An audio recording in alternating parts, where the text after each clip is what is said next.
Late June, early July 1992, all the way up to Halloween, October 31st of 1999. We can only be talking about Doco's Family Restaurant. The years go by, but the memories stays. And those were the good old days. Thank you so much for going down memory lane. Let me take you back and tell you about a particular customer at Doco's who got the nickname Stiffer. His real name was Harlan. I'm not sure of his last name, but his real name was Harlan. He used to hang out at Watsy's on 9th Street Southwest there in Masson, Ohio. But of course, Watsy's went under. Go into the playlist archives, into the vault, or search here on YouTube for Going Down Memory Lane. The story of Watsy's, Cameo Grill, and Ferraro's. You'll know a little bit more about Watsy's and what it was all about, this, that, the other.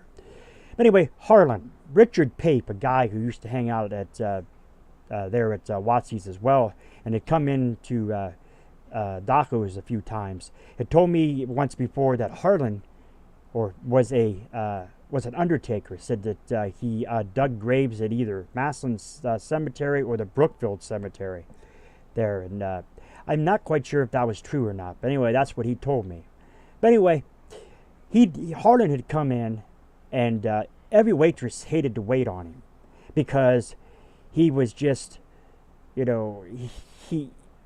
didn't utter many words to people, and if he did, he was talking in a low-toned voice, like a real low voice, and everything.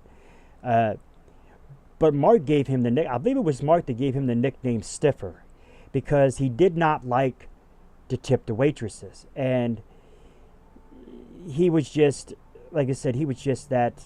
I don't know. He was like really, I don't know. He was a prick, if I may honestly be telling you the truth. I mean, to be blunt. Hate to be blunt like that, but he was. And the waitresses hated to wait on him. James Tittle had told me that on that October 31st of 1999, when Doco's when Doc come in to close the doors of Doco's, that Stiffer, Harlan, was the last order that he cooked. It was a ground round and hash browns. It came to $4.50, and he paid the waitress with the $5 bill. Of course, he kept the change of 50 cents. He was just Stiffer.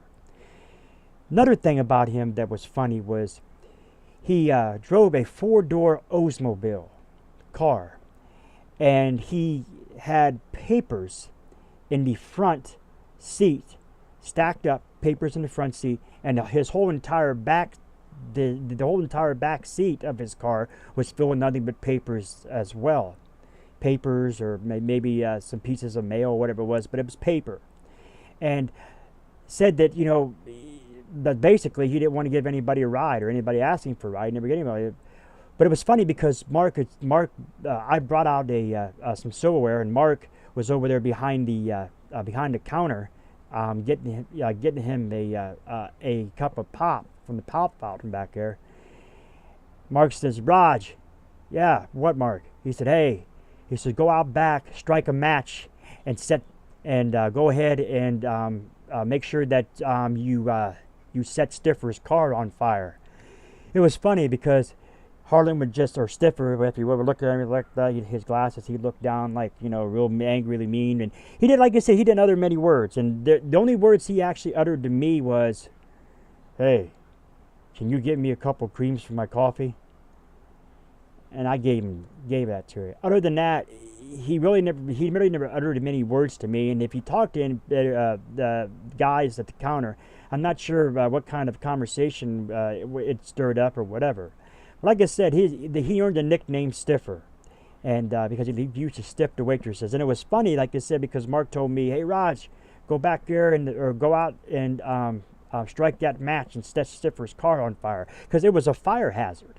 All the papers that were in there and everything else. But Stiffer, he was just, Stiffer, or Harlan, like I said, I'm not sure if he was an undertaker or not, because I'm not sure if Richard Pape was actually telling me the truth or not, or whatever it was. But it was funny because, like I said, he stiffed the waitresses. Every waitress hated to wait on him, but of course they had to do it. That was their job. But that's one customer that the waitresses weren't fighting over to be able